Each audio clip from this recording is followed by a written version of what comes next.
అసలు మ్యాటర్ ఏంటంటే నేను రాత్రి వినాయక చవితి చందాకి వచ్చారు.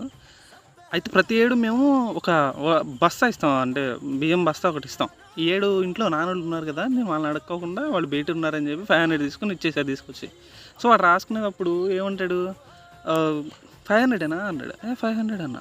దాని వాడు అంటాడు, ఇక రేపు పొద్దున్న నేనే డ్యాన్స్ చేస్తాను, క్లబ్ డాన్సర్ సాంగులు బట్టలు చింపుకుని నేనే డ్యాన్స్ చేస్తాను అంటాడు. నాకు చూడు సొమ్మని కాలింది. ఈలోపు మా నాన్న వచ్చి ఏట్రా అంటే ఇట్లా వచ్చానంటే, సరే నేను బస్ వేసాలి వెళ్ళిపోండి కామ్డౌన్ దట్స్ ఓకే ఎవరిని.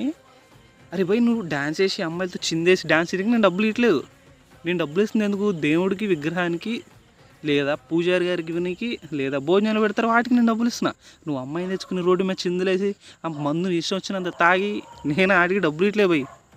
ఒకవేళ ఇలా చిల్లరగాళ్ళు ఉంటే మీరు ఏం చేస్తారంటే మీ బ్యాంక్ నుంచి లోన్ తెచ్చుకోండి, మీరు పెట్టుకోండి ఇట్లా. ఓకే అర్థమైందిగా, డిమాండ్ చేయొద్దు.